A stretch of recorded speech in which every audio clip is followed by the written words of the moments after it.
Tonight will be the third and final shir in this mini series. I'm not sure if everyone here was at the first two, so I'll just mention without going over what we said. But we're talking about chosenness. There are three patriarchs, three Avot, Avraham, Yitzchak, and Yaakov.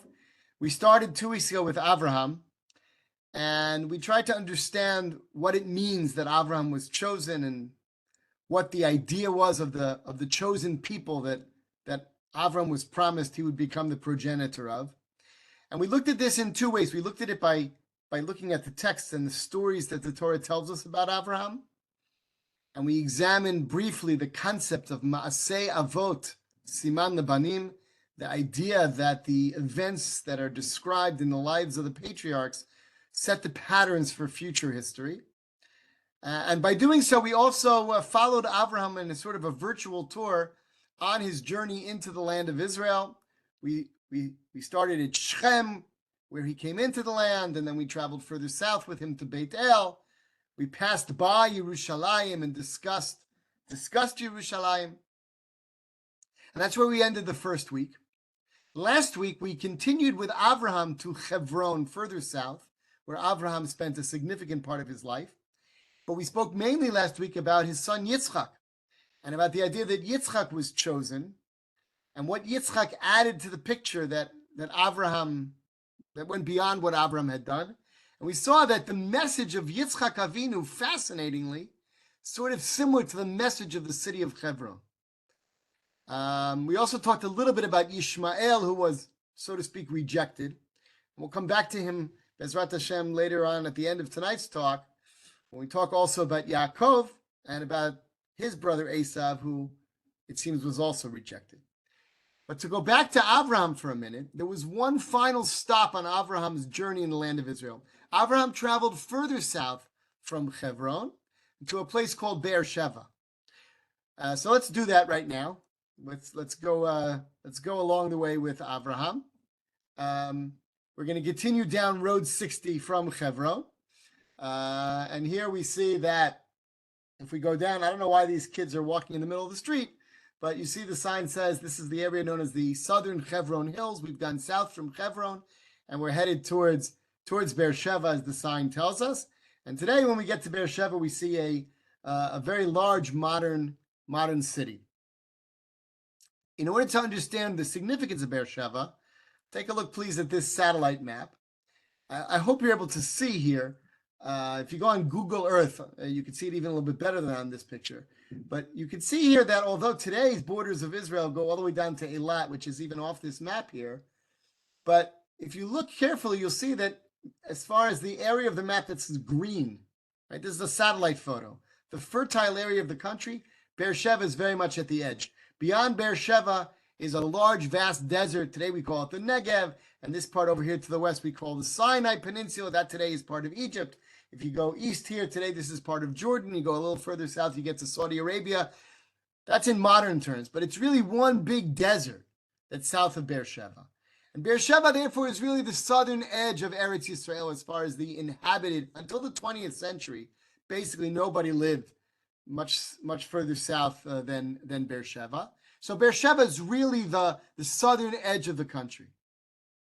In fact, in a number of places in the Tanach, when there's an expression they want to describe the entire country, they say Midan, which is up here, Viad Beersheba. Beersheba is basically the bottom part of the country, so to speak, if you're going south. And if we go past the modern city, we get to a place called Tel Beersheba. Although there's a little bit of debate about whether this is actually the city of Beersheba or perhaps one of its suburbs, but this has been a site that's been excavated. And in a minute, here we'll go a little closer. In a minute, I will take you on a little bit of a virtual tour, just like we did last week through a video to understand what Beersheba is. But first, I want to just point out that Avraham spent time in Beersheba, and so did Yitzchak. We read the Psukim last week, and we saw. So although we associated, so to speak, Hebron with Yitzchak, and tonight we're going to associate Beersheba with Yaakov, kind of on the philosophical level or on the level of the message of the place. I just want to point out that all three of the patriarchs, Avraham, Yitzchak, and Yaakov, spent a significant portion of their lives in each of these two cities. And I think there's something there. There's a message of Hebron that we spoke about last week. Hebron, we said, represents chibur.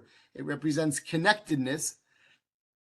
And we talked about the deep roots that are planted in the ground there. Avraham, first place he was able to buy, and by burying his wife there, he planted roots. We talked about those who, even throughout history, kept coming back to Hebron in order to connect.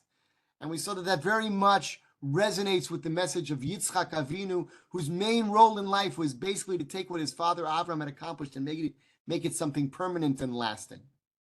But both Avraham and Yitzchak, as well as Yaakov, spent a decent part of their lives in this other city called Beersheba. And already last week, we saw how Beersheba got its name. Avraham went to the land of the Plishtim and the land of Gerar, the area of Gaza Strip, today's Gaza Strip, and the area around Gaza, an area that's, of course, on all of our minds very often right now. And afterwards, he sort of retreated a little bit away from there to the area outside of the territory of Gerar, and he planted himself in the Negev. He found a place where he was able to dig a well, and eventually Avimelech, the king of the Plishtim, came to Avraham, and they made a peace treaty, and they took an oath, a shvu'ah, and they named the place Be'er-sheva, which essentially can mean the well of the oath. And we saw that that scene was basically repeated in the days of Yitzchak Avinu. He also went to Gerar, and he also eventually had to leave Gerar, and he also retreated and settled in the same area, Beersheba, and eventually Avimelech, the king of the Plishtim, came to Yitzchak, and again they wanted to make a treaty, and again the place was named Beersheba. So already we see something about Beersheba. Beersheba represents the interface between Avram and Yitzchak, and at least the Plishtim, and we'll see a little bit more than that. So now, before going on with our story, I'd like to take you on a virtual tour, a little bit of ancient Beersheba. I have a video here similar to the one last week. The video itself is around 10 minutes long. We're going to watch it in two parts. So let's watch the first part of it now, and then the second part a little bit later on this evening. So here we are. Second. Getting a message here that I should optimize. Give me just 1 second. I don't know how to do that though. All right, hopefully this will work. Please let me know if the video doesn't go well. If you can't hear it or see it, please let me know.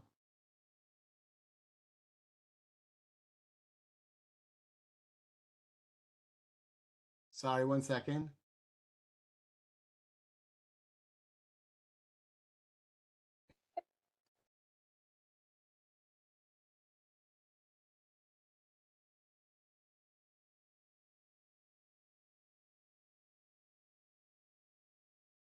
Shalom. Rabbi Alan Haber, and today we're in Beersheba. The Torah tells us that this city was founded by Avraham Avinu almost 4,000 years ago. It all started with a be'er, with a well, something like this one. Even if there's no water in sight in the desert, if you know where to dig and how to dig, you go down far enough, you'll find water. That's what happened. He was living in this area, and he was approached by Avimelech, the king of the Plishtim, who wanted to make a peace treaty with him. Avraham had some grievances with Avimelech about people who had stolen his water, driven him away from the wells. Eventually they came to an agreement, and Avraham presented Avimelech with 7 sheep. Vayomer Avimelech el Avraham, Ma hena sheva hakvasot haela asher hitzavta levadana, vayomer ki et sheva kvasot tikach miadi, vavor tieh li ki chafarti et habe'er hazot. Avimelech agreed. Al kain kara lamakom ahu be'er shava, hisham nishberu shnehem.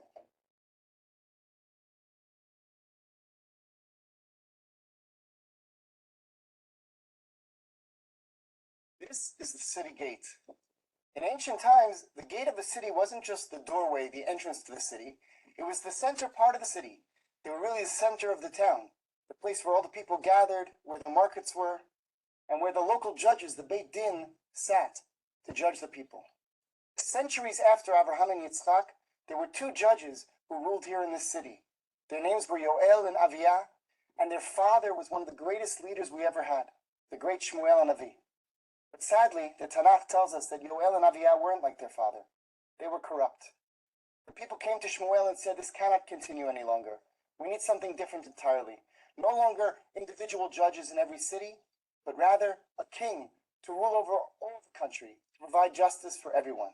And from that, our first kings, Shaul and David, were anointed. Okay. So we'll continue the film a little bit later on. But you saw there the gate, the entrance to the city. And it's fascinating if you think about the location of Beersheba, that as you saw before, it's at the very edge of the city. We saw that Beersheba, from its very nature, is a place of interface.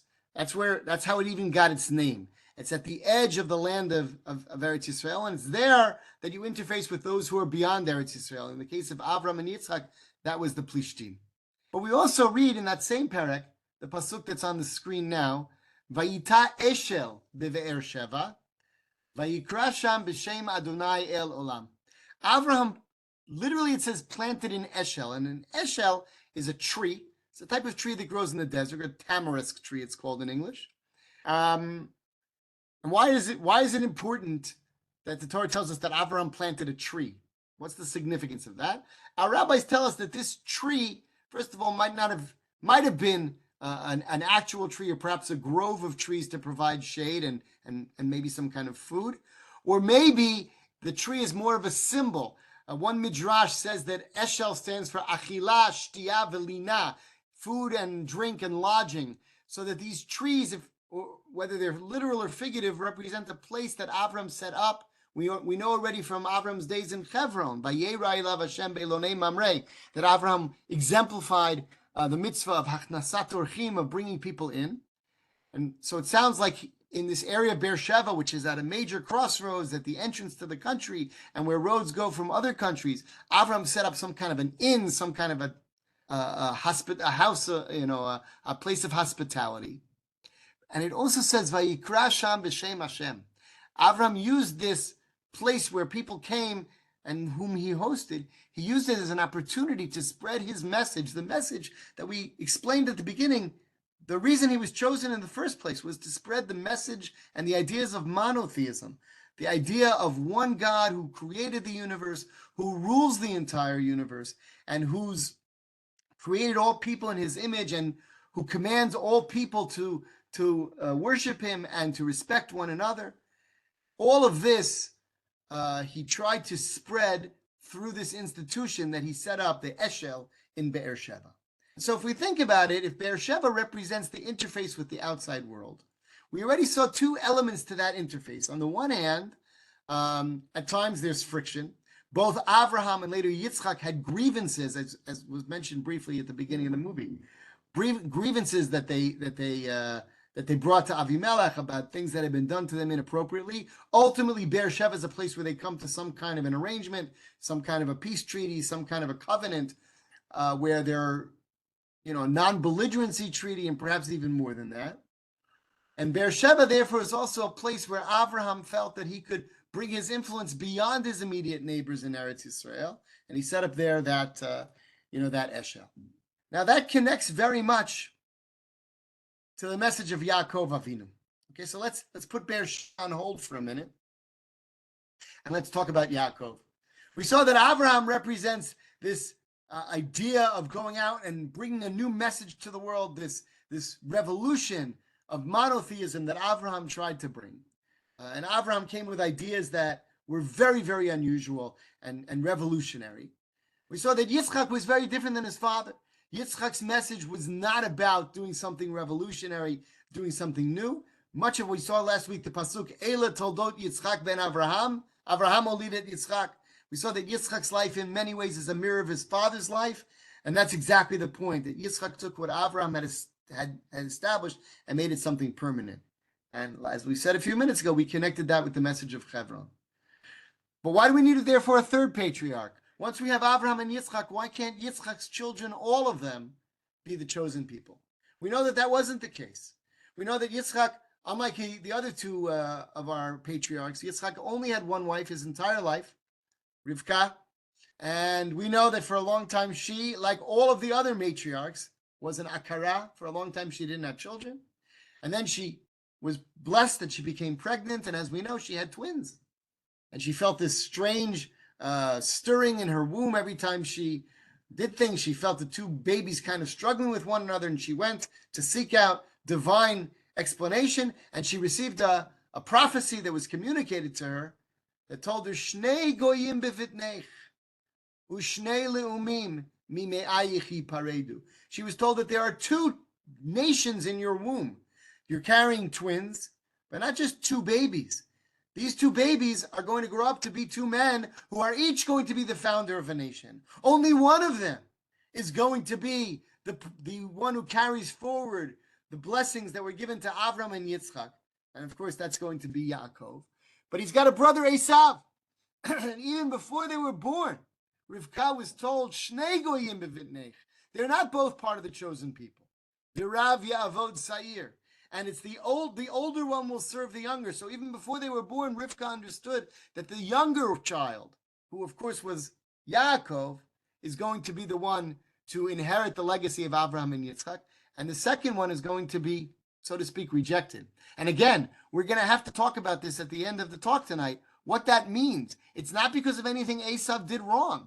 It was predestined before he was even born, just as was the case we saw last week with Yishmael. So we'll have to come back to that. But first, what does Yaakov add to what Avraham and Yitzchak had already accomplished? Why do we need a third stage of selection and choice before we get to Yaakov? Yaakov's children, and we'll talk about this too, Yaakov's children, all of them are part of the chosen people. The process of selection stopped at Yaakov, although it's not clear that everybody understood that from the beginning. We started reading this past Shabbat about Yosef and his brothers, and it seems that Yosef's brothers felt that the process of selection has to continue, and that Yosef himself was going to be thrown out, or so they apparently thought, or tried to engineer. We'll come back to that later. Yaakov, the process stops, and all of Yaakov's children are chosen. But Yaakov himself needed to be chosen from his brother, and we need to understand, therefore, what Yaakov adds to the picture that we didn't already have with Avraham and Yitzchak.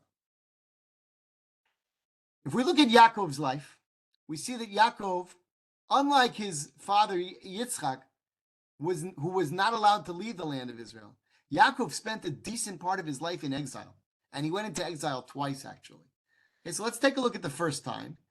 Okay, these psukim tell us, Vayetze Yaakov mi Be'er Sheva, Vayelech Harana. Yaakov had to leave, running away from his brother Esav. We know the story about how Yitzchak, was not privy. It's a fascinating question why.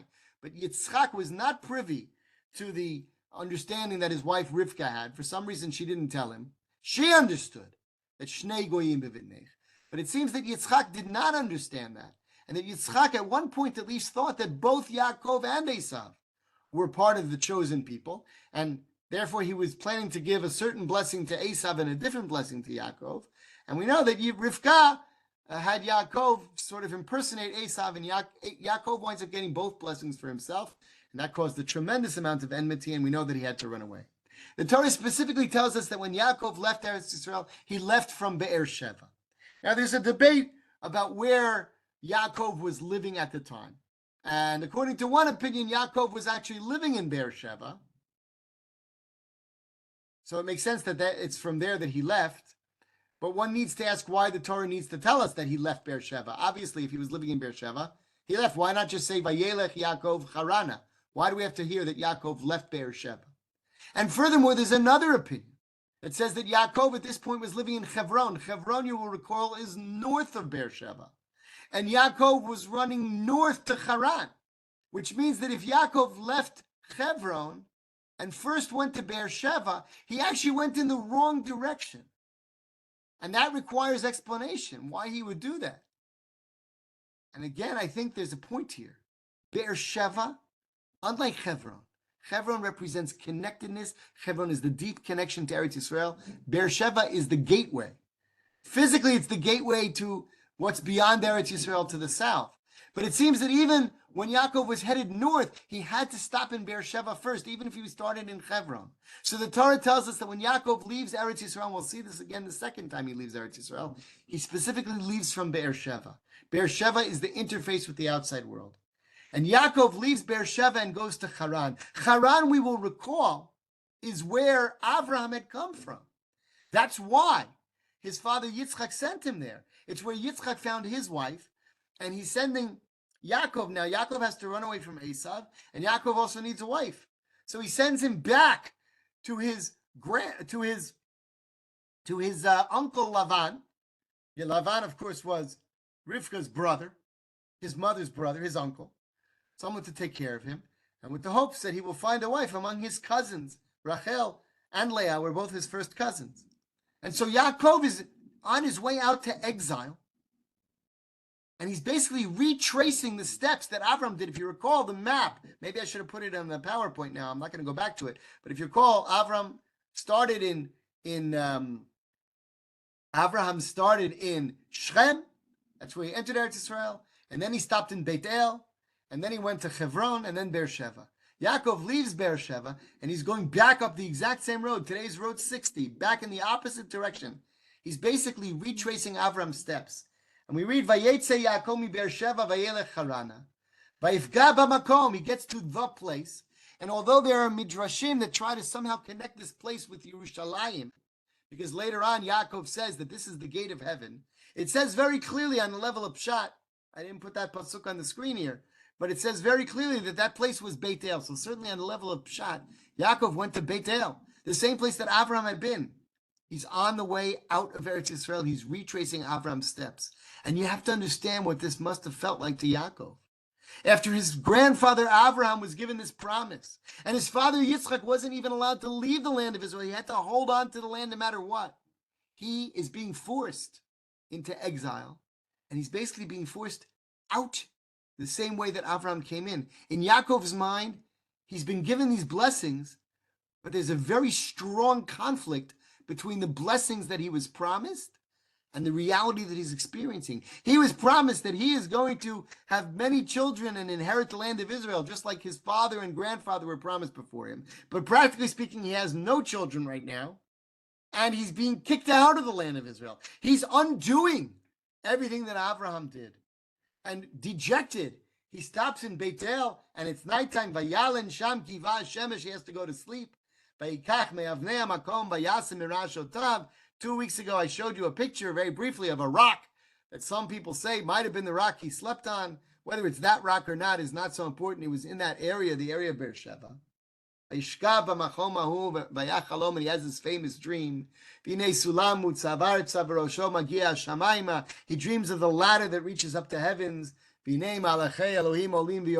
sees the angels going up and down. Nitzav alav. God himself, he sees standing on top of the ladder. Vayomer ani Adonai Elohei Avraham avicha ve'Elohei Yitzchak. Haaretz asher ata shochev alea lecha etnenu l'zarecha. Yaakov, you think you're being kicked out of Eretz Yisrael? You have to understand the bracha you just got from your father is true. I personally promise you, the land that you are sleeping on, that land will be given to you and your descendants. Vayazaracha ke'afar haaretz ufaratzta yama v'kedma v'tzafona v'negba v'nivrechu b'cha kol mishpachot ha'adama u'v'zarecha. All the blessings that were given to Avram and to Yitzchak are being given to you. You will have descendants as numerous as the dust of the earth. You shall inherit all this land, north, south, east, and west, and all the nations of the world will be blessed through you. That's a repeat of what was given to Avraham. You don't see it, Yaakov. The reality that you're experiencing right now is very different. You feel yourself being kicked out and sent to exile, but I'm telling you, the promise is valid. Binei anochi imach, I will be with you.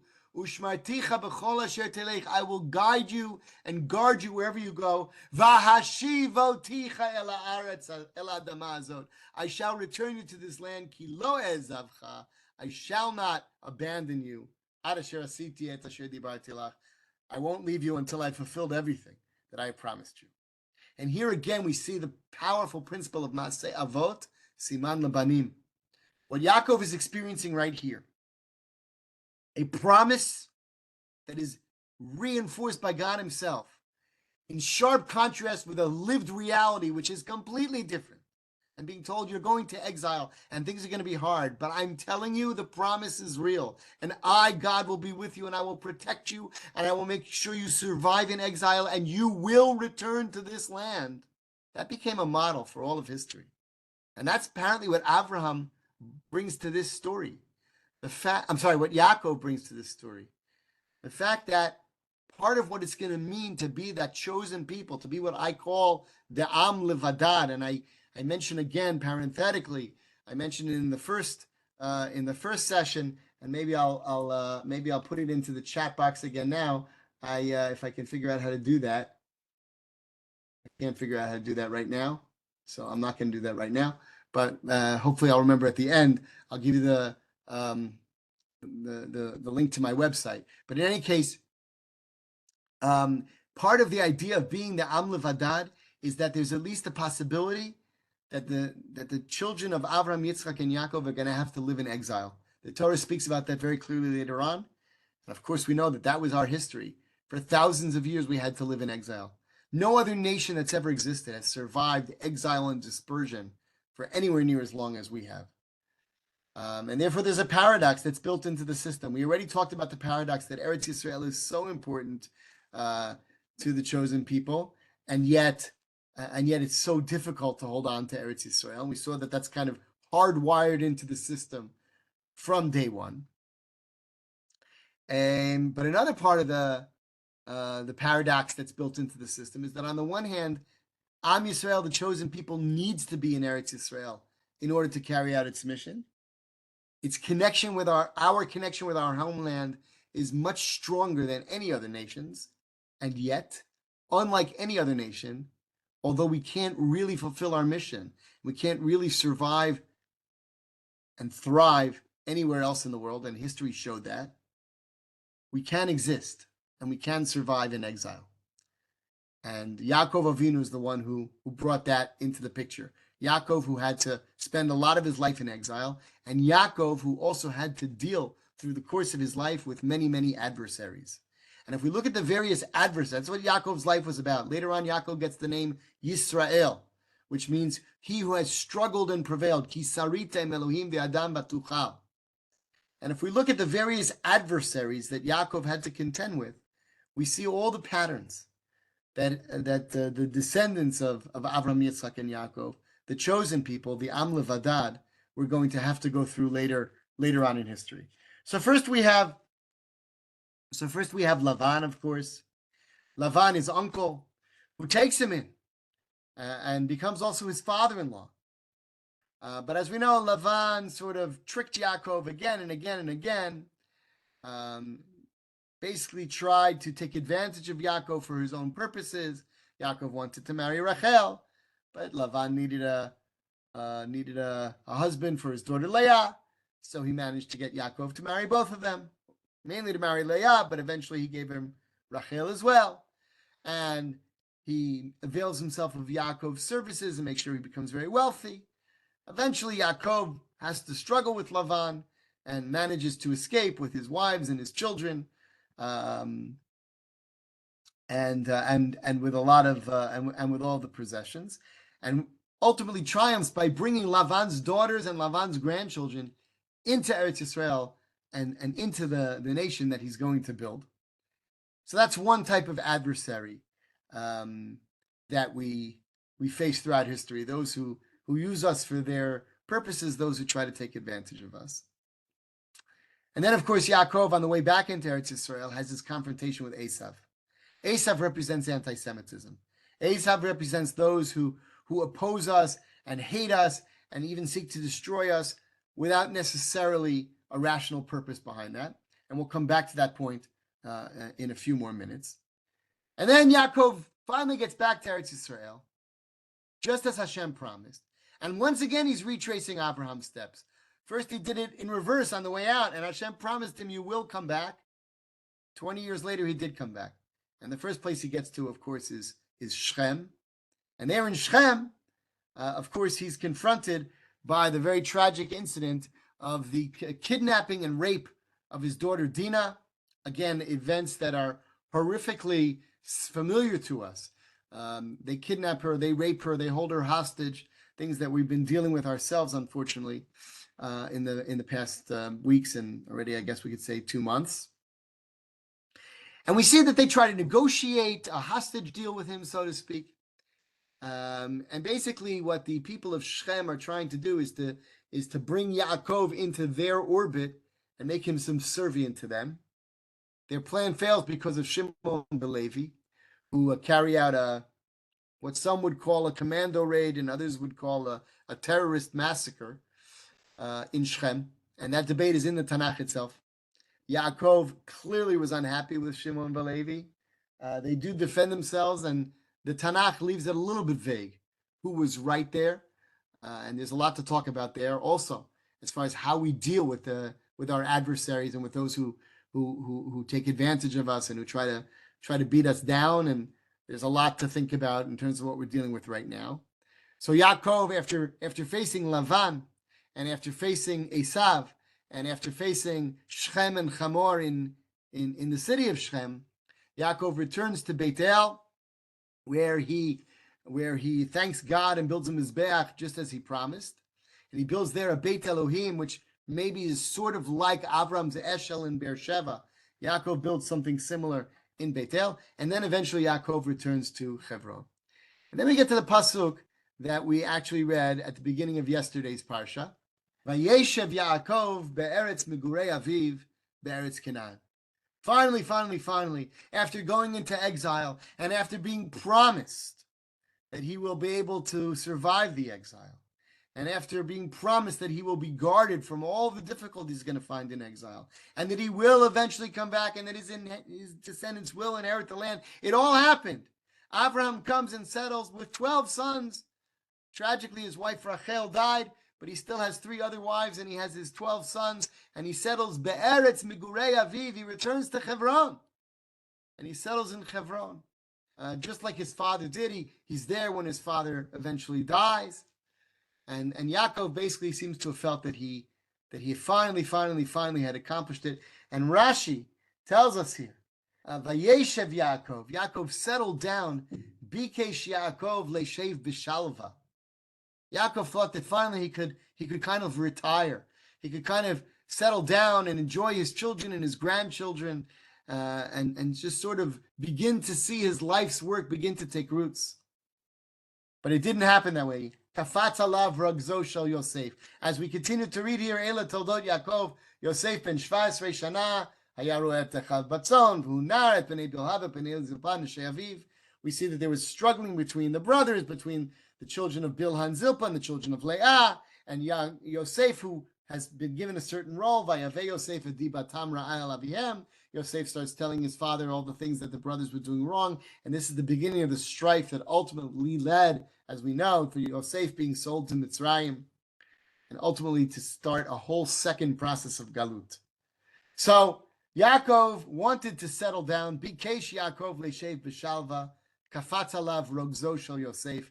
But the troubles of Yosef jumped upon him. Tzadikim mevakshim leishev b'shalva. Sometimes righteous people just want to settle down and relax and contemplate and maybe spend their time learning Torah or pursuing spiritual goals. Amar HaKadosh Baruch Hu, lo dayana tzadikim mamshem utukan lem olam haba. What do they want? They want to. It's not enough for them that in olam haba they're going to be able to sit and bask in spirituality. Mivakshim leishev b'shalva b'olam hazeh. They want it in this world too. No. This world they have to struggle.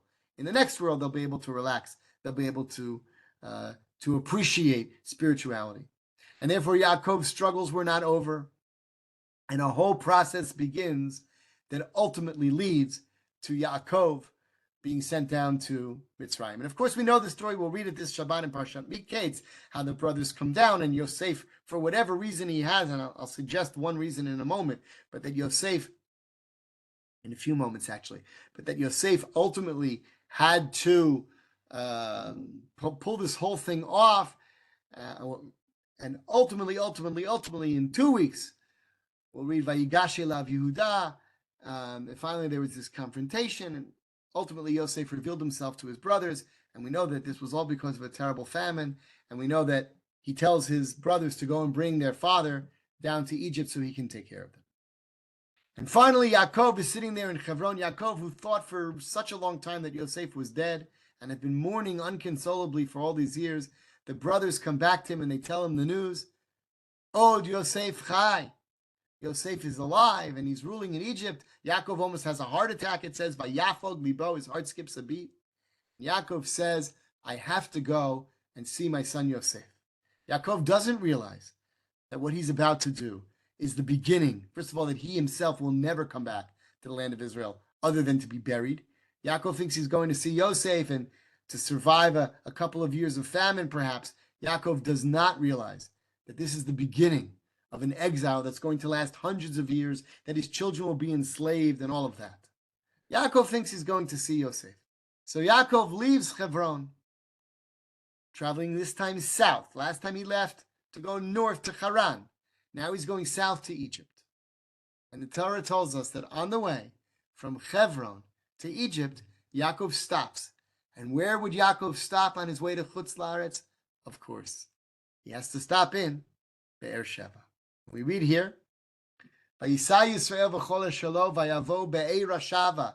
He's going from Hebron, and of course the road from Hebron to Egypt passes Beersheba. But Yaakov makes sure to stop in Beersheba. Vayizbach zvachim le'Elohei aviv Yitzchak. And there he brings korbanot. And it's fascinating. Here you see very clearly what we saw already earlier. Beersheba represents the gateway to the world. When Yaakov leaves Eretz Yisrael, he has to leave from Beersheba. Last time it was Vayetze Yaakov mi Beersheba. This time he's passing Beersheba, but he stops there, Dafka in Beersheba, to bring korbanot. He could have brought those korbanot before he left Hebron.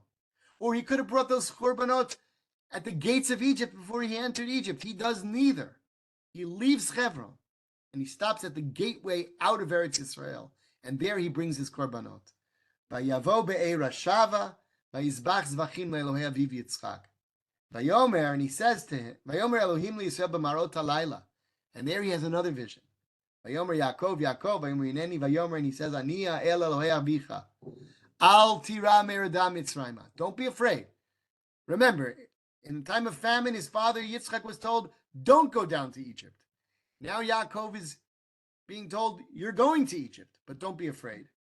Ilegoi gadol asimcha sham. Whoops. Hold on. Not ready for this. Sorry. Legoi gadol asimcha sham. Yaakov, remember I promised you that you were going to become a great nation? Remember I promised you were going to inherit the land of Israel? That's all still true. But the nation that's going to come from you, and now it's one nation, it's not two. The process of Bechira, the process of chosenness is over. Your grandfather, Avraham, had multiple sons, and your father, Yitzchak, was chosen from among his brothers, Yishmael and the others. You have a brother, and you were chosen from your brother.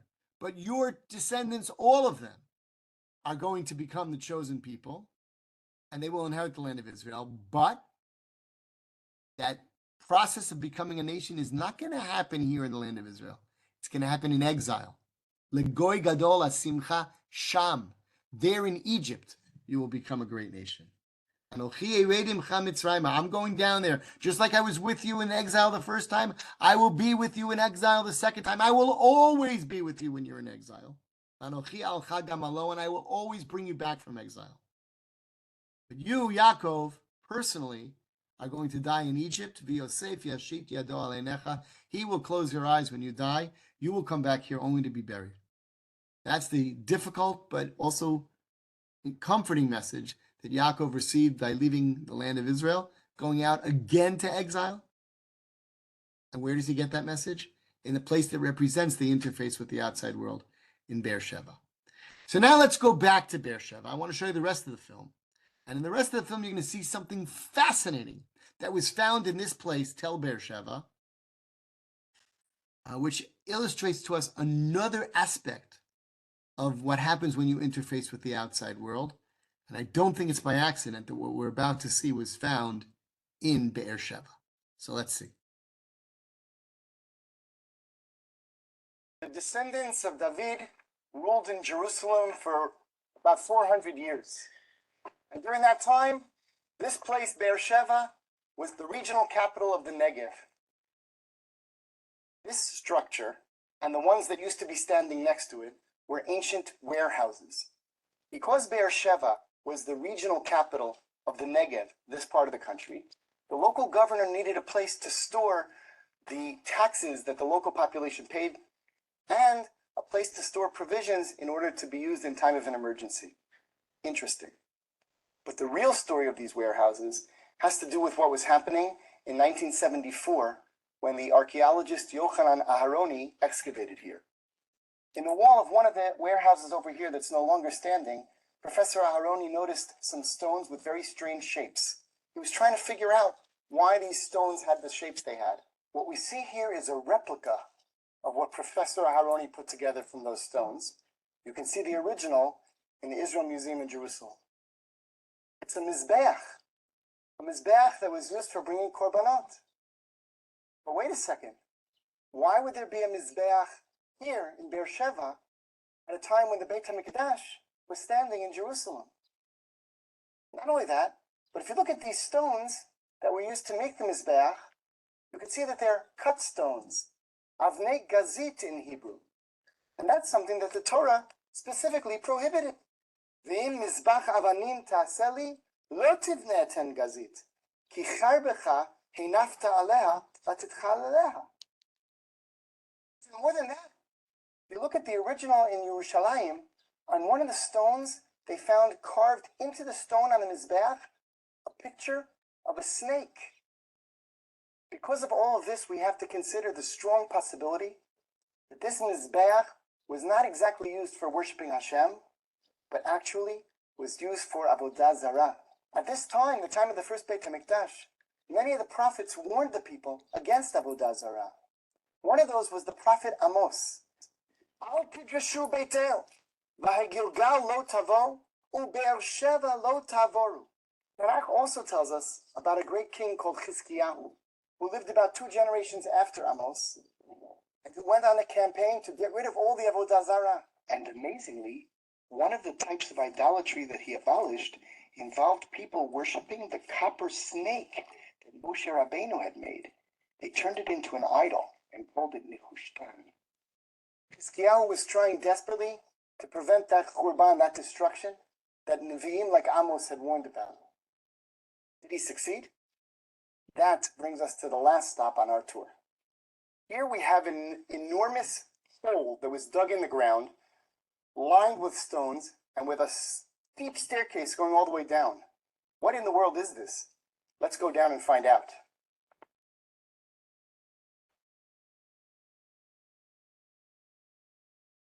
What you're basically looking at is the underground water storage facility, essentially a huge underground water tank inside the city walls. Not only here in Beersheba, but all over Eretz Yisrael. People built systems like this to store the water inside the city walls, so that if an enemy would come and surround the city, the siege on the city, the people would still have access to water. Tragically, after Chizkiyahu died, the people returned to avodah zarah. Just as the prophets had warned, eventually a churban came. The enemy came, destroyed everything, and took Am Yisrael out to Galut. People continued to come back to Beersheba throughout the centuries, in the time of the second Beit HaMikdash and afterwards. When we get to the 20th century, in World War I, when the British Army conquered Eretz Yisrael from the Ottoman Turks, Beersheba was the first place they managed to capture. And that paved the way for the state of Israel to be founded some 30 years later. And today, we're back. And the children of Avraham and Yitzchak are once again living in Beersheba and in the rest of the country.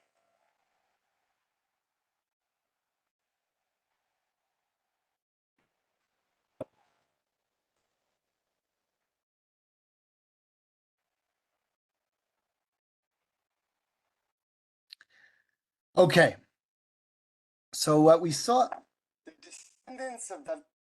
don't know why that happened. Okay, so what we saw here was the flip side of what Beersheba represents and what Yaakov represents.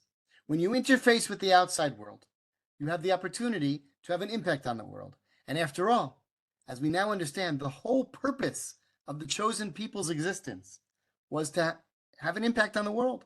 That's what Avraham was told originally. V'nivrechu v'cha kol mishpachot ha'adama.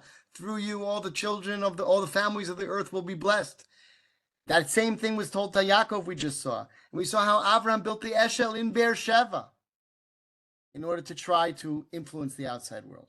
The flip side is, though, that as soon as you interact with them, if you don't influence them, they may influence you. And it's not by accident, I think, that Beersheba is one of those places that, as you saw in the film, the Navi Amos specifically mentions that Beersheba was one of those places where there was idolatry. And it's very possible that that amazing Mizbeach that was found buried in the walls of the warehouse with a snake on the wall of the Mizbeach, very possibly that was, in fact, an altar that was used for worshiping some sort of idolatry. And it's not by accident, I guess, that it's in Beersheba. And that's something else that Am Yisrael has had to contend with as we've gone through exile. We had to deal with assimilation. And that's something that Yaakov Avinu was very concerned with as well. In Parshat Vayigash, in 2 weeks, we'll read that when Yaakov went down to Mitzrayim, it says, Ve'et Yehuda shalach elav goshna lahorot, that he sent Yehuda ahead, lahorot elav goshna, to show the way to Goshen. And Rashi brings a midrash there that he sort of sent Yehuda to go there in advance and to make sure to set up some kind of a yeshiva, some kind of a place for learning Torah, whatever that meant in those days. But the idea being that Yaakov was very, very concerned that in Egypt, there's going to be a problem of assimilation. If there's a problem of assimilation in Beersheba, imagine what's going to be when you're living in the enemy culture. And Yaakov's whole involvement with his grandsons, Ephraim and Menashe, who were born in Egypt, I think is part of that story as well.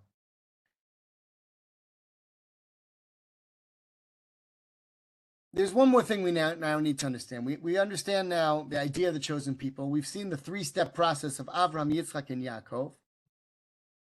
And ultimately, Yaakov is the one who, again, after dealing with the adversaries and after living in exile, Yaakov was the one who needed to be the founder of the actual chosen people. And indeed, the process of chosenness stops with Yaakov, and all of Yaakov's children are chosen. But the one thing we haven't yet explained that we now need to just devote a little bit of attention to is, even if there needs to be a three-step process of Avraham, Yitzchak, Yaakov, why do they need to have brothers that are rejected? Why do we have to kick Yishmael out? Why do we have to kick Esav out? If there needs to be Avraham, Yitzchak, and Yaakov, then why do they need to have brothers and all? Why couldn't Avraham have one son and Yitzchak have one son? Why do Yishmael and Esav need to be born and rejected and thrown out of the family? I think, and before we get to what's on the screen, I'll mention very briefly, my teacher, Rabbi Alan Haber, many, many years ago, decades ago already, came up with a fascinating explanation to a well-known question. Maybe his answer by now is well-known also, but when he came up with it, it was quite revolutionary. The question is that Yosef, Yaakov's son, who we just read about how he was sent to Egypt, and the next two parshiot that we're going to read this week, Parshat Miketz, and next week, Parshat Vayigash, the whole Yosef lived in Egypt for quite a long time, and then even when the brothers came down, he plays all these tricks. Why did Yosef never contact his father Yaakov? Why all the years in Egypt did he stay there? Even after he became almost the king, he never reached out and tried to tell his father, I'm alive, I'm fine. Why? And Rav Yoel Ben Nun suggested, and it's a very convincing analysis if you read the article, that until a certain moment, Yosef was living under a misconception. Yosef, because of what he experienced, he saw that, as we read yesterday, that his father sent him to the brothers, and when he got there, he was ambushed, and he was thrown in a pit, and he was sold to Egypt. And Yosef didn't know that his father thought he was dead. Yosef must have assumed, incorrectly, said Rav Yoel, that just like Grandpa Yitzchak was chosen and great uncle Yishmael was expelled from the family. Just like Abba Yaakov was chosen and Uncle Esav was thrown out of the family, Yosef assumed that the same thing happened to him, that there was another level of choice. Again, his brothers probably thought that also. And therefore, they sold Yosef off as a slave. And Yosef thought that that's what happened, that he's no longer part of the family. And according to that, and until Yehuda said something to him that made him realize the error, and everything changed. That's how Rav Yoel explained it. If that's true, we have to look carefully at the way Yosef conducted himself in Egypt. How he said to the wife of Potiphar, I'm not going to sin with you. And the rabbis tell us it's because he saw an image of his father, and he knew that his father wouldn't want him to do this. And when the Sarah Mashkim and the Sarah Ofim we read at the end of yesterday's parsha, right? The baker and the chief butler, whatever they were, when they had their dreams and they come to Yosef, they said, we hear that you can interpret dreams. He said, Elohim Pitronim. It's God. Yosef's always talking about God. In other words, Yosef was under the misconception that he had been expelled from the family just like Yishmael and Esav had. But Yosef made a choice. Even if I'm not part of the family, that doesn't mean, and even if I'm not part of the chosen people, that means, it doesn't mean I have to reject the messages that I learned from my father. And Yosef made a commitment in Egypt, thinking that he was no longer part of the chosen family, that he's still going to live according to the messages that he learned in his father's house. Ultimately, of course, Yosef found out that he was wrong. And not only is he part of the chosen people, he's one of the leading tribes. Two, actually, of the leading tribes. But that shows us a model that could have been what Yishmael and what Esav were meant to do. Yes, they're not going to be part of the chosen people.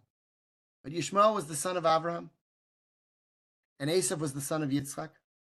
And they could have done what Yosef ultimately chose to do. They could have accepted the fact that, okay, I'm not part of the chosen people.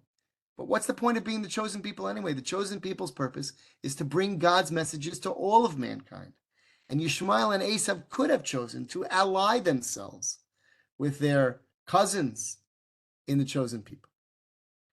They didn't exactly choose to do that, although the rabbis say that Yishmael actually did tshuva. Esav becomes the model of anti-Semitism.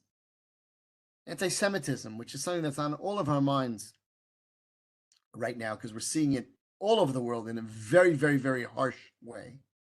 Anti-Semitism cannot really be rationally explained. No matter what we Jews do, people always are going to hate us, it seems. And we've tried everything. We've tried assimilating, we've tried not assimilating, we've tried being rich, we've tried being poor, we've tried living in exile, we've tried forming our own country. Whatever we do, there's opposition. And the opposition has to do with the fact that we're the chosen people and we bring a message to the world. And that message is, on the one hand, an ultimately very inspiring and very uplifting message, but it's also a difficult message. And people hate the messenger. But I want to bring you back to these psukim, to this pasuk here. This goes back to Parshat Vayishlach, when Yaakov was on the way back from Lavan's house after successfully negotiating a peace treaty with Lavan, and he's headed into Eretz Yisrael, and he has this confrontation first with the heavenly representation of Esav, and that's where he gets the name Yishmael, and then with the physical Esav. And this is the dramatic pasuk. We know that Yaakov sent all kinds of gifts to Esav, and he also prepared for war and everything. When the two men finally meet, and Esav, who's coming with a military unit of 400 men, and Yaakov did not know what to expect, we read, Vayaratz Esav likrato. Esav ran to greet him. Vayichabkehu, and he embraced him. Vayipol al tzavarav, vayishakehu, and he kissed him. Vayivku, and they both cried. A very beautiful and emotional scene. The word vayishakehu that you see here in red has dots over it. Even in the Sefer Torah itself, if you look in the Sefer Torah, there's no vowels and there's no, tamei mikra, there's no truck, there's no cancellation marks, but there are dots over the word vayishakehu. And in ancient texts like the Torah, dots are used the way we would use italics. It's to set a word off. It means that there's something special about this word, vayishakehu, that Esav kissed Yaakov. And what's the meaning of those dots? Rashi quotes two opinions. Nakor alav, Rashi says. It's it's got dots over it. V'yesh chalukim b'davar b'braita. And there's two opinions about what the meaning is. Why is this word vayishakehu emphasized? Why is it italicized, so to speak, by those dots? What is the Torah trying to tell us by emphasizing this word that Esav kissed Yaakov? So in the Sifrei, there's a braita, there's a rabbinic text, which brings two opinions. There are those who say that Esav kissed Yaakov, but he didn't really mean it. He didn't really mean it. Esav never really comes to reconcile with Yaakov. Esav continues to hate Yaakov. For whatever reason, he was deterred from actually trying to hurt Yaakov, and he kissed him, but don't believe it. It wasn't real. That's one opinion. But Amar Rabbi Shimon Bar Yochai, there's another opinion. Rabbi Shimon Bar Yochai says, halacha hi biyadua. It is known. It's a halacha. It's like a law of nature. She'esav sonei liYaakov. Anti-Semitism is built into the fabric of human society. It's a halacha. She'esav sonei liYaakov. Ela, but nehefchu rakamav be'ota sha'a v'nashko b'chol libo. According to Rabbi Shimon Bar Yochai, the point of those dots is to say that at that moment, and maybe it was only for a brief moment, Esav was able to overcome his inborn anti-Semitism. And unlike the first opinion that says that the dots are there to tell you that the kiss was not sincere, Rabbi Shimon Bar Yochai says it's the exact opposite. It's to tell you that the kiss was 100% sincere. And according at least to Rabbi Shimon Bar Yochai's view, anti-Semitism ultimately can be overcome. Even Esav himself was able to reconcile with Yaakov. And therefore, and with this we'll wrap up this series, if we saw that there was a three-step process of Avraham, Yitzchak, and Yaakov, and we also traveled through the land of Israel, and we saw how the message of Yitzchak of connectedness fits so nicely with Hebron, and the message of Yaakov of struggling and interfacing with adversaries in the outside world, and ultimately trying to influence those adversaries fits so nicely with Beersheba. And those adversaries ultimately are led by Yishmael and Esav.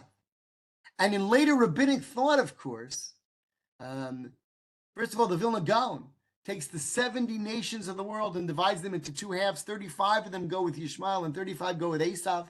Half the world is the Yishmael orbit and half the world is the Esav orbit. And of course, in rabbinic thought, although it's not really true genealogically, but Yishmael becomes associated with the Arab world and particularly with Islam, and Esav becomes associated with Europe and with Rome and ultimately with Christianity. So Yishmael and Esav become representative of Islam and Christianity. Two societies that together, or two belief systems, two cultures that together comprise more than half of the world today, are either Christians or Muslims. And there's also lots of other religions and cultures that have kind of spun off from them that are in the general orbit where some might want to call East and West, so to speak. And of course, those two cultures, both of them, have inflicted much suffering on Am Yisrael throughout the ages. But there's a flip side also. Both Christianity and Islam in their own way are based on the Torah. And although there's a lot of falsehoods in both religions, they also both contain a lot of truth.